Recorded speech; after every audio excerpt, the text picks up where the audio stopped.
AEW All Elite Wrestling's Unrestricted, Tony Schiavone and Aubrey Edwards. Hi, hello. How you doing? Yeah, I'm good. I love that before this started, you were frantically looking for your dog because Bug has to be sitting with you. Otherwise, it's not an actual podcast. Well, what happens is that if I don't bring him up now, he'll come up in the middle of the podcast and he'll want to jump up on his throne. He can't jump up there by himself because he's old. Throne. So I would have to drop the headset, go over and pick him up. So he's here now. That's good. And he's licking his foot. Watching the video Stop version. It. Stop. Stop licking your foot. Hey, Bug can do what he wants, man. No, he's got a bad foot, a blister on his foot. Oh, man. Anyway, so much for Bug. We are here to talk to the man with the most educated feet in pro wrestling, Bobby Fish. Yes. How are you, Bobby? I'm doing good, sir. Thank you. You made your debut when you challenged Sammy Guevara for the TNT Championship. Quite a debut. How about that? Yeah, I figured why come in quietly when you can make a lot of noise and cause some commotion. It's a pretty great way to do it, especially on our second anniversary show. It's kind of making a little bit of a statement if you could. But then you have the match, excellent match, by the way. And then it's announced that you're now part of our wonderful All Elite Wrestling family. So congratulations on joining the wonderful team that we are. Yeah, thank you. I mean, it's truly been a pleasure to come to work here, and the time's been brief up to this point, but like I couldn't have enjoyed it more than I have so far. It's been wonderful. So who approached you about the match with Sammy?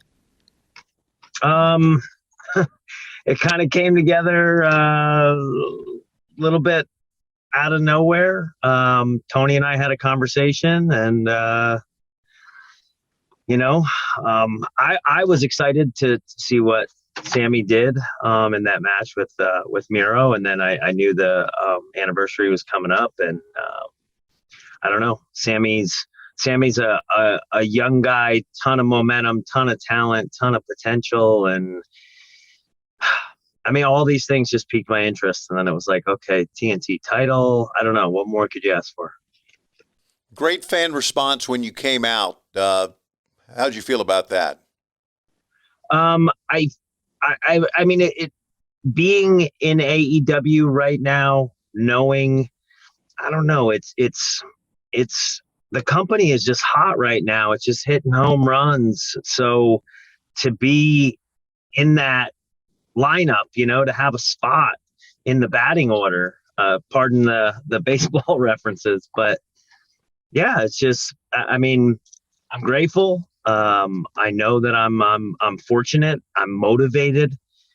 More than anything, I am motivated after being there for a couple of weeks. Like I am guns blazing, ready to go. And I couldn't be happier. One of the things that particularly excited me about your debut, like it was already exciting enough to see you there. I've been a fan of you for a long time, since back when you were tagging with Kyle O'Reilly and Red Dragon. But one of the things I really liked was hearing your entrance music, and it was your same entrance music that you had from Ring of Honor. And is that something that you had requested? Is that just something they had come to you for? Like, how does something like that start, where it's like, oh, hey, you have this storied career before you were at NXT, and now we're just gonna like bring it back? A little bit of circumstance, maybe serendipitous in a way. I know that I got really accustomed to that song. And when I went where I was and it was time for new music, like parting with that was difficult because I was just so accustomed to it. And then obviously became accustomed to what we were doing there as well. And then, so when I knew this was coming up, Adam Cole I loved and continue to love Adam's new music. It's so good. It's so good. Right. And, that being said, I was like, I don't know, do I get new music? What's it going to be? Blah, blah, blah. Anyway, to think, then, Jeff Jones actually was his suggestion. And I was like, I haven't listened to it in a while, but I do remember loving it. And yeah, it just made sense. So we did it. And as soon as the first cord ripped, it, it just felt like, oh, yes. Yeah. Just like putting on a good pair of jeans. We're talking with Bobby Fish, and instead of just going into the when it happened, how it happened, what, when you talked to Tony Khan, sold AEW to you? What was, I mean, I know he's tremendous. He talks a lot. Mm-hmm. He knows how to sell his company. What was it that sold it for you? Can you pick one thing or a couple things? Probably the fact that I didn't feel like he was trying to sell it to me. Right. I mean, he has such confidence, and he's such a fan of wrestling, and you can feel that in the conversation. He's excited. He's motivated. He's in a hurry. Yes, he is. It was infectious, and I don't know. I had heard whatever, good things prior to the conversation, but it was like all of those things that I was expecting or suspecting just seemed to be there. And it was quick, but it was genuine. And I think that was probably what sealed it for me, was just like, man, I don't think this guy's BSing me. And if he is, he's like one of the world's greatest BSers. And there's value in that too. Yeah, he's BS'd all of us if that's the case, because we all love the guy. Yeah. We're all just having the wool pulled over our eyes. Yeah. Hey, well, I think we're all having the time of our lives. If that's the case, I'm okay with it. But yes, me too. Me too. You had a great match with Bryan Danielson on Dynamite recently. Well, what are your thoughts on your renewed rivalry, I guess? Man, it's been like 10 years or more since Bryan and I had a match. Always been a fan. We traveled when I was very young in the industry, working for Pro Wrestling Noah. Bryan and I traveled a bit together in Japan, where when you're traveling there in particular with people, you kind of tend to bond a little bit more, I want to say. Because it's so isolating. Bryan and I always got along. And there was just kind of this weird chemistry. Then we ended up crossing paths on the indies. It was with a company called Evolve. Like I said, maybe more than 10 years ago. And we were very different performers then, but obviously some things are still similar or the same. And man, was I looking forward to that when I saw that it was announced. And I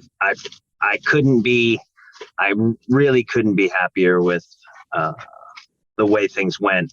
So much so that like I want to run it back, because Bryan's 2-0 on me right now, and that doesn't sit well. That doesn't sit well. It's pretty apparent that Tony Khan will bring in people that he knows will have great matches on TV. And that's what you had with Bryan Danielson. It was an absolute great match. Now, you have a lot of friends, I know, in the AEW backstage in the locker room that you knew from the Indies, from Ring of Honor, New Japan Pro Wrestling, NXT. Were they surprised to see you? I think so.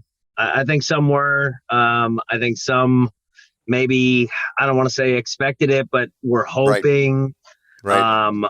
But you never really know. I mean, I don't have to tell you, Tony, you know this industry, and you'll go, what's really crazy about it, and I think it's probably a very, it's a pro wrestling thing, but like you will spend 4 or 5 years seeing the same few people weekly, and then you'll go 10 years and not see that person, because you've moved somewhere else, or they've moved somewhere else, or whatever the case. So to see some of those faces again, yeah, it's awesome. Yeah, it's hard to keep a secret, really. It is. It really is. I mean, it's just crazy. Well, we sold out the United Center based on a rumor. On a rumor. Yeah. So, I mean, it's very difficult to do that. So, I know. I'm sure you tried to keep it a secret up until you sent out that tweet, but I know it was very tough to do. I did the best I could. Right. I hope that was at least appreciated. It was tough. Right. Yeah. It's definitely tough. Like, especially like when it's something that you're so excited about. And it's like, I want to share my success. I want to say hi to all my friends I haven't seen in years. And it's super tough. I didn't know, to be honest with you, I didn't know you were coming until I did the interview with Sammy Guevara on Roads to the Top after he had won the match, and he mentioned your name and he mentioned the tweet. And that's the first time I'd heard you were coming in. I tried to stay under the radar on rumors, you know? Sure. So that was good. I thought it was very good. It was a very good interview, and it worked out very, very well. I'll tell you what, I mean, and I don't know if there's a method to the madness here, but like that is authentic without, trying to produce it. You know what I mean? Yeah, it's sure. If it's by design, it's a brilliant move. Right. Well, Tony does that. I mean, he really tries to kayfabe. He really does. Just give you an example. Going back to CM Punk, we had the meeting, our phone meeting about the whole format, and he kept saying special guests, special guests, special guests. And one of our production people said, so when Punk has the entrance, he went, whoa, wait a minute, whoa, hold on a second. Who said anything about play? It was just like the day before. So anyway, it was a great surprise, I thought, to have you here. The match with Sammy Guevara, a spectacular match. It really was. And I know we talked about your match with Bryan Danielson and your debut, but I'm sure you're very happy about the way the Sammy match all turned out, the way it played out in the ring. It was really cool. Yeah, Tony, I am happy with all of it at the moment. I don't want to be too high on my horse, but yeah, I'm pretty happy with how things have been. I think it's really great. Fella. Be high on your horse, right, Aubrey? Yeah, absolutely. It's I mean, you've got these great matches under your belt. It's just the first of many with us, right? Right. It's setting a good tone for what people can expect from Bobby Fish in AEW. And I know we've talked a lot about, your short time with us so far, but coming up, we're going to be talking a lot about how you got into wrestling and your background and all of the wonderful things that make you, you.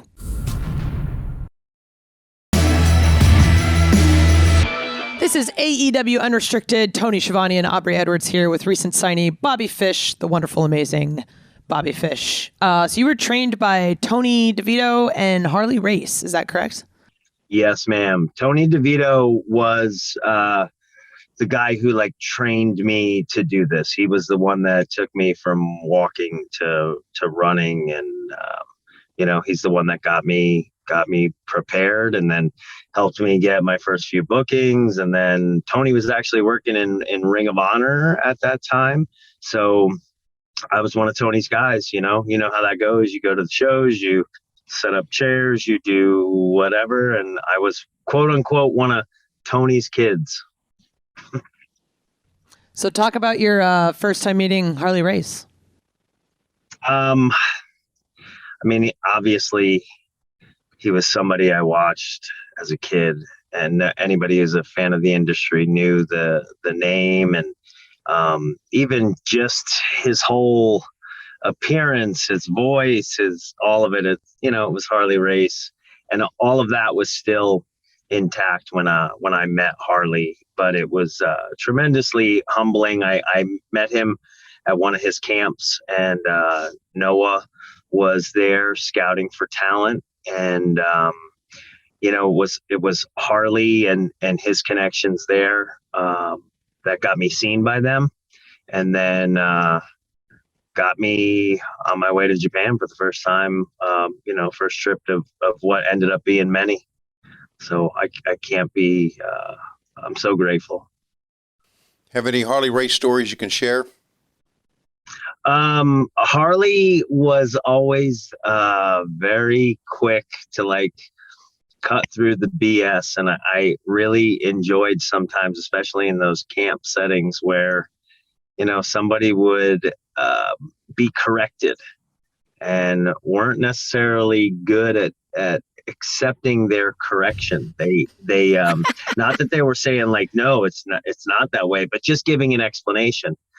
And Harley, based on, I'm sure, his however many years in the business at that point, would just you wouldn't even get started with the excuse. He would just cut it off, and it would end there, thankfully, and probably save a lot of time for the camp itself and for anybody who was there, and the poor victim, I guess, for lack of a better term. The victim. Yeah. But like Harley would just, who's a straight shooter. Love it. So you started in 2002 in the Northeast, and you worked as Jerk Jackson. Who came up with that name? All right, so let me see if I can condense this story so that we don't spend the rest of the time on this. But so Jack Johnson was on the radio. I was driving to Tony's warehouse or whatever that we were training in at the time, which was like a hour and a half from me. Jack Johnson was on the radio. I got there. Tony informed me that day that I was going to be working the following weekend, an independent show, and that was kind of out of nowhere. I didn't know that I was ready. And he then brought up the idea of names, and I was like, I never really thought about using Bobby Fish. I think I came up with some other last names, and then by the time we got 15, 20 minutes into the struggle of trying to come up with a work name, I thought about that song on the radio, and I was like, I don't know, man, I'll be friggin' Jerk Jackson or something. And unfortunately for me at the time, Tony's eyes lit up and he was like, that's it. That's who you're going to be. And so then I kind of went with it because that was also like, it was a name that you weren't going to forget, or, it would at least be memorable. It is definitely memorable. Yeah. Yeah. So what was the wrestling scene like in upstate New York and the surrounding areas when you first started in 2002? Bad. Yeah. Yeah. Upstate New York specifically, like Albany was real bad. I don't live there anymore. I don't know exactly what kind of condition it's in now. But I know at that time it was pretty bad. You had to get outside of it. You had to travel. I was fortunate. Like I said, Tony was working for Ring of Honor. So there were a lot of people in similar situations. The Northeast was a little bit hot, and Ring of Honor was getting hot. Gabe Sapolsky, was doing his thing. And so the networking that got done on a lot of those Ring of Honor trips, I think helped me way more than I realized at the time. At the time it was, oh God, we just drove this many hours and I don't even have a match and I'm not getting paid and blah, blah, blah. And I'm setting up chairs, but you were being seen and you saw, and honestly, it got me exposed to seeing guys like Bryan Danielson and Punk and Samoa Joe for the first time. Until I saw Samoa Joe, I had never realized, because I had been doing martial arts since I was 8 years old. I had never realized you could blend martial arts and pro wrestling in that way. Joe was the first guy that I saw doing it in a way that blew me away. And obviously Brian falls into that same sort of direction. And so, yeah, that early stuff. And then, just trying to gobble up bookings and having a guy like Tony who knew his way and was able to say hey, whether it's 10,000 people or 10 people, if you have an opportunity to be in the ring with an opponent, with a dance partner, you can learn something. So even though you don't want to sell yourself out and not get money, but yeah, it's a learning process for sure. Yeah. But I mean, man, I love it. Just hearing stories of, I went to this show and set up chairs, and then that's how I met all of these awesome people that brought me all of these amazing opportunities. It's just the little things. I love it. So you started touring in Japan, I think 2006 for Pro Wrestling Noah. Had you been a fan of Japanese wrestling? I would have been if I was more aware of it, but I really kind of wasn't. And at that time, like, I didn't know that Noah was, because at that time Noah had become like the big company, because the mass exodus from, I believe it was All Japan, of Misawa and Kobashi and all these big names, hence the name Noah, like Noah's Ark. It was a mass like exodus. And I didn't really understand all that stuff. But to get that opportunity, I thought I wanted to wrestle in Japan. So I went to Harley's camp, and it was to go stay in the dojo was what they were, what was advertised. So when I got information, that I was going to head over, I thought it would be like a 3-week or a 3-month stay in the dojo. That's what I was prepared for. But when I got my flight itinerary, it was for like 3 weeks. So I was like, I don't understand. And I called Harley, and Harley didn't know exactly either, but he said, just go. And, and then when I got there, I found out that they booked me to work. Like, they were going to pay me and I was going to wrestle. So I flew in the first evening we were at Korakuen Hall, and on TV that night. Like, I had my first match that night on Samurai TV or whatever was carrying them at the time. And it was like, yeah, be ready to go. All right. Always be ready. So 2012, you debut in Ring of Honor. You had a long reign as the World Television Champion there. You and Kyle O'Reilly were 3 times tag team champs. Talk about your time in Ring of Honor, because you had a lot of success there. Yeah, I feel like because of the roots with Tony and stuff there, I always kind of had this unfinished chapter when it came to Ring of Honor. So then when I got established a bit more and there was an opportunity to go back to Ring of Honor, obviously a very different Ring of Honor than the one I had known when Tony was there, but Ring of Honor nonetheless. And things seemed to come together. I took full advantage of the opportunities that I had there. And then when Kyle and I put the thing together that would eventually become Red Dragon, man, I don't know. I don't know that ever in my career things have clicked as quickly and as efficiently as things did at that time. And I feel like there was like a 2 or 3 year run there where, I don't know, anything was possible. We were just clicking on all cylinders all the time. Yeah, you guys were basically just unstoppable, just forward momentum all the time. And then it was so much fun.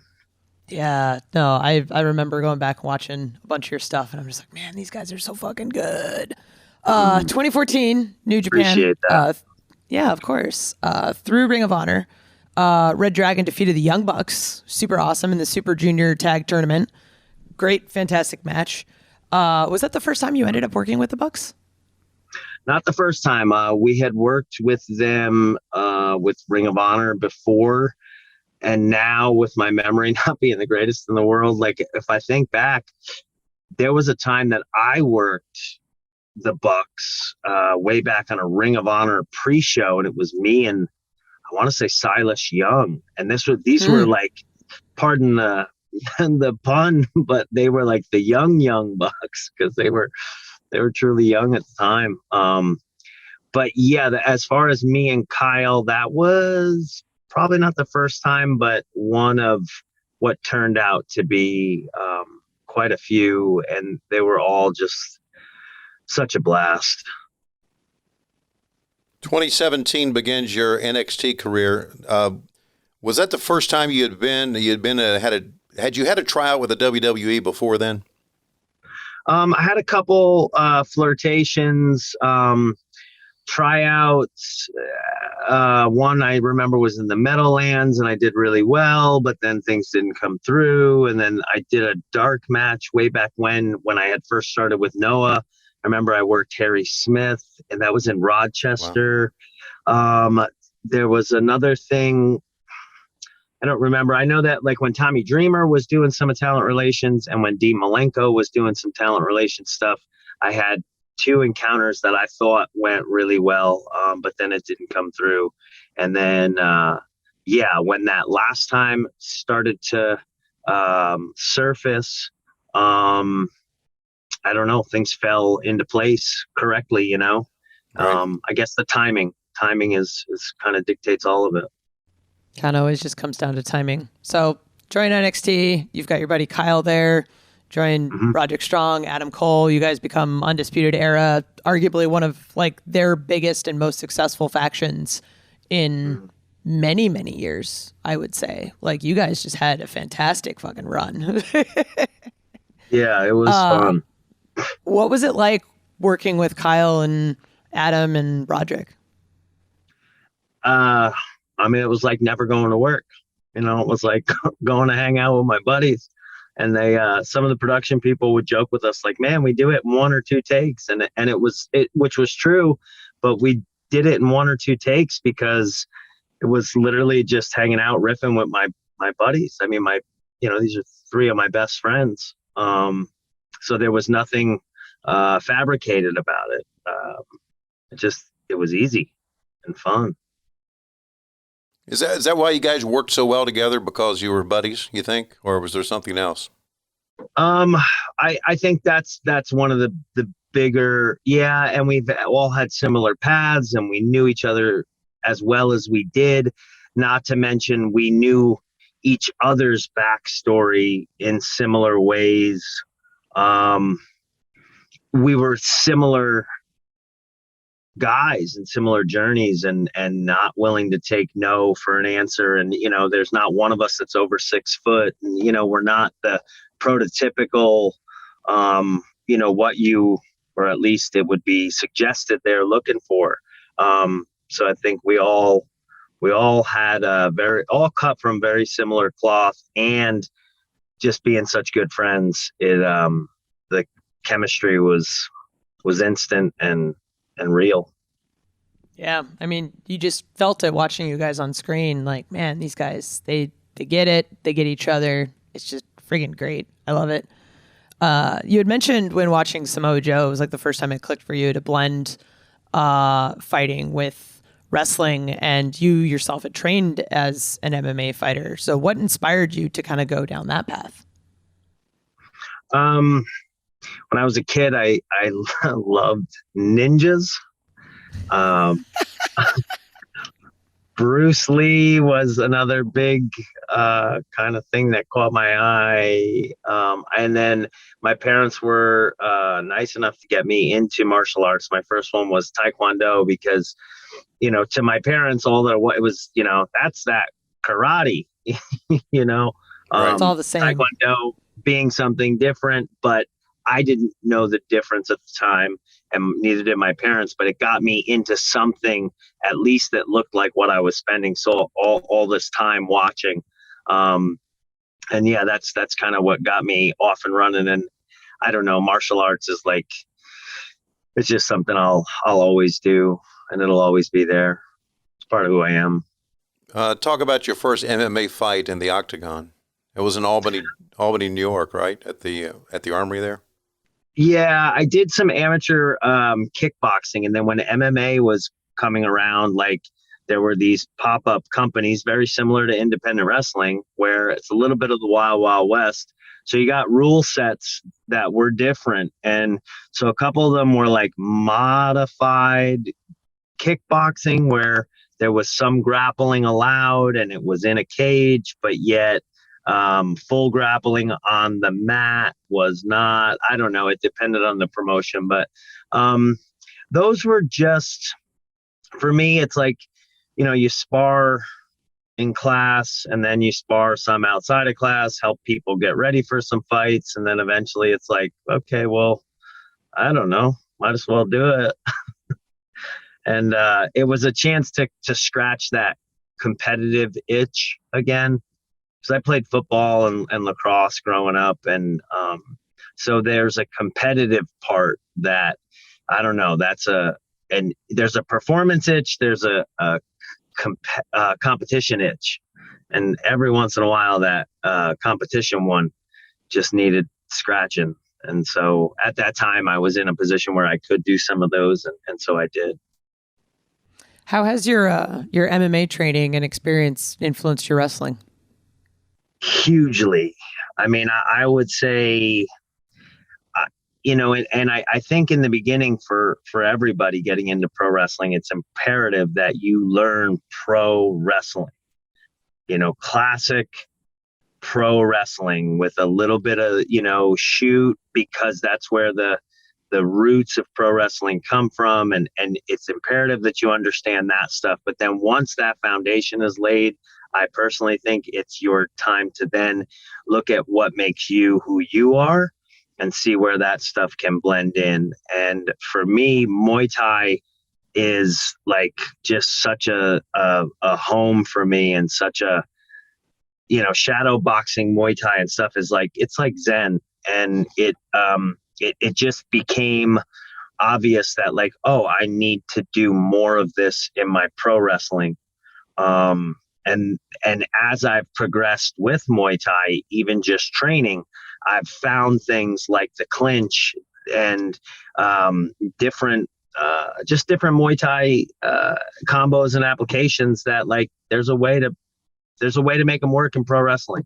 And it's a little bit of trial and error, because not everything does. But then there's some things that work well and work actually really, really well. And that's what I think I try to focus on and bring as much of that into my game as I can. Well, it's fan Q&A time. Bobby Fish going to answer your questions coming up on AEW Unrestricted.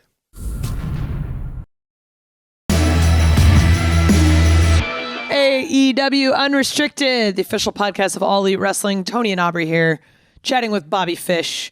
We've got lots of awesome fan questions. First question comes from both Ref Aubrey on Twitter as well as Schizello. Can you share your mustache care routine?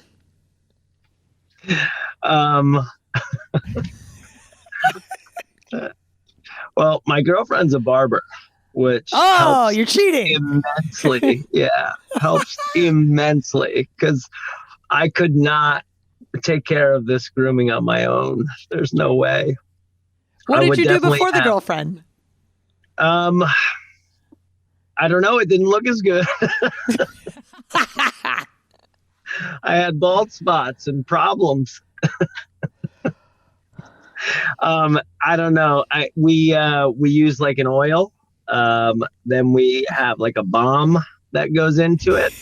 And lately there has been this wax, and it's great. It's really, it's like what put the finishing touch on it and makes it really quite manageable at this point.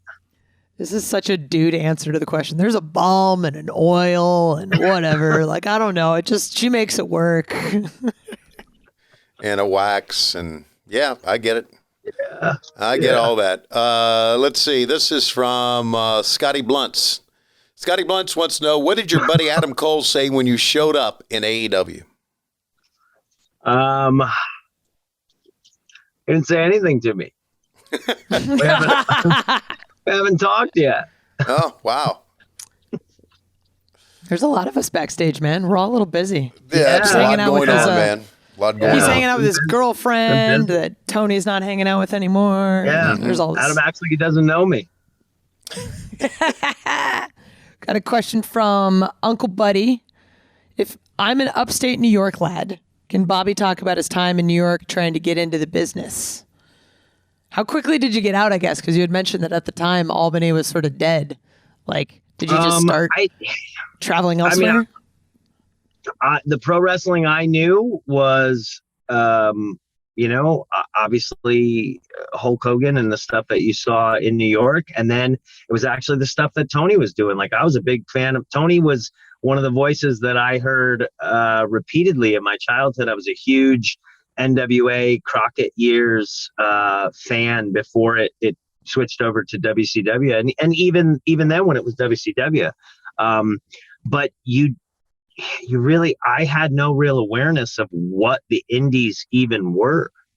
And the same thing with like Japan and stuff. I knew there was wrestling in Japan, but that was the stuff that you would see, and it was kind of cool this way too. Like, you would see in the wrestling magazines when I was a kid, just pictures of like the Road Warriors winning these huge trophies with ribbons hanging off of them and stuff. And Dr. Death, Steve Williams, like winning some tournament, but it was like this far off land. And it was almost like your imagination did the work more so than, you know, being able to actually see this stuff. So upstate New York there wasn't a lot. You had to really, I was fortunate in that Tony had networking that I could lean on, and that got me started. And then it was on me once I started to get within that network to create my own networks.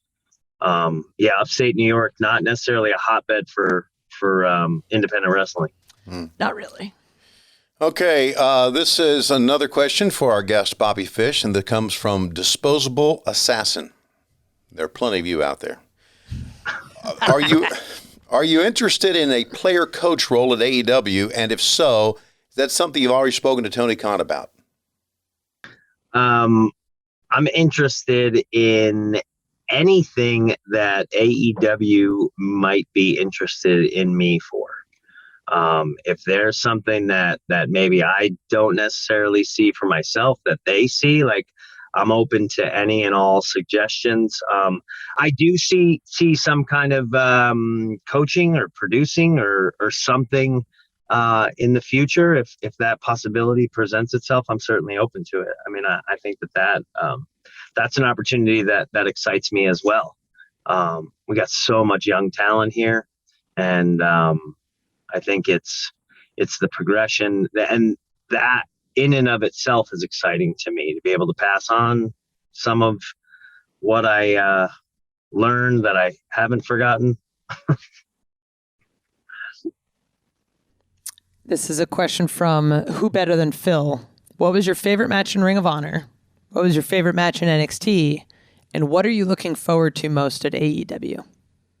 Okay, well, first off, Phil, I can answer your first question. I'm better than you.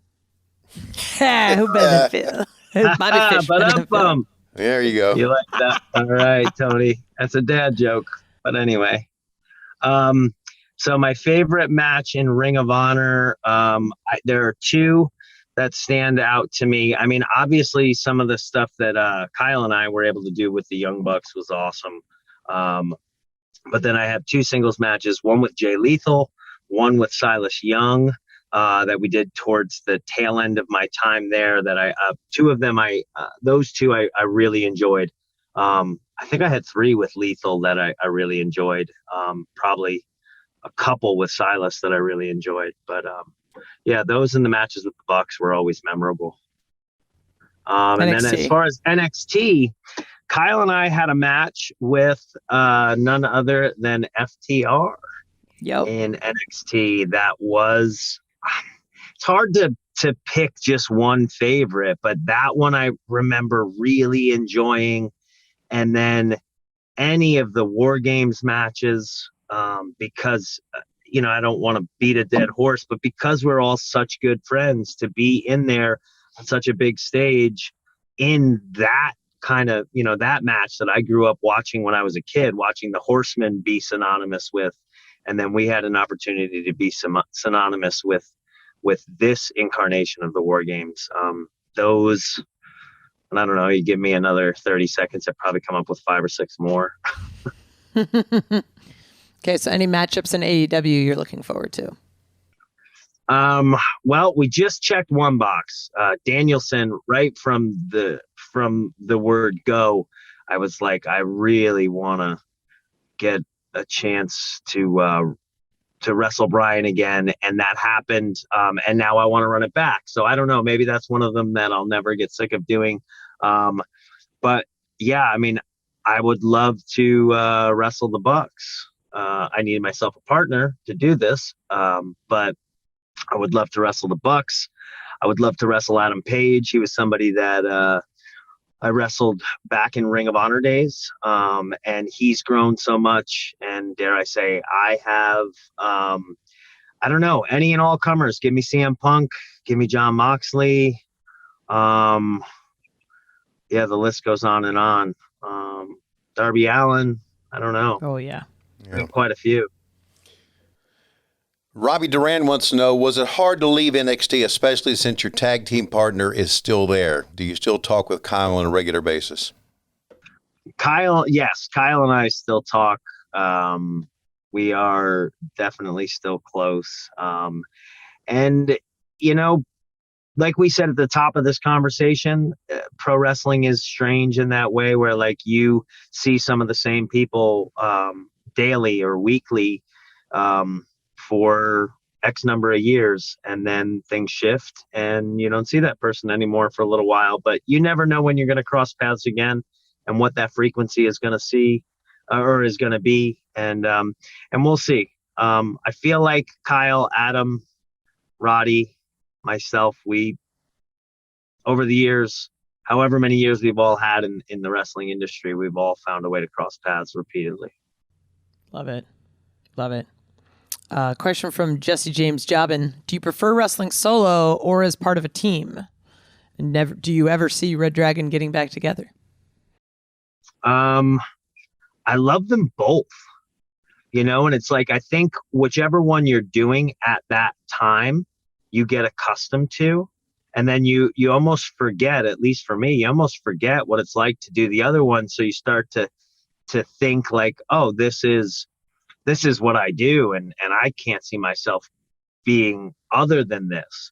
But then you put yourself, like I'll say now, I'll put myself 3 weeks in or however long it's been with AEW, and I've done nothing but singles, and I couldn't be enjoying it more. And I love like the fact that like I'm able to bring forth more of myself. And I don't have to shoehorn it in because I have to bring more of myself or else, the plate isn't full. Where when I was teaming, whether it was Red Dragon or the Undisputed Era, and there was 4 of us, like I was being asked to give less of myself. So when you saw a little bit less than what I'm bringing now, it's not because it wasn't there or it went away. It's because that wasn't my role. So I was fitting my role. And now my role is to work as a singles competitor. So you're getting all of it. You kind of touched on your favorite match in Ring of Honor and NXT, but put it all together here because Nat Hyong wants to know, in your opinion, Bobby Fish, what was the best match you've ever had in your wrestling career? I'll tell you, the matches with the Bucks, with Red Dragon and the Bucks, has a special place for me, and it always will. But if I'm gonna focus at singles because I think that's more of the question. Right. I had a match with Shibata in New Japan for the open weight title that I really enjoyed. It had the pomp and circumstance around it, and it was very storyline driven, and we knew where we were trying to get things, and it was a big match, and I really enjoyed that one. Wonderful. Well, I've really enjoyed this conversation with you, Bobby. Thank you for joining us today on this podcast and taking the time out of your day to tell us a little bit about your backstory and whatnot. Well, thank you guys for listening and requesting the interview to begin with. Yes. It was my pleasure. Yeah, it was fun.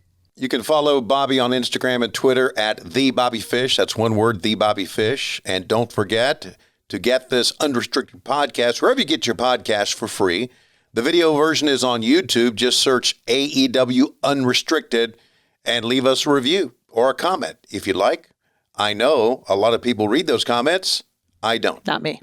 But I'm sure Stacy, our producer, does.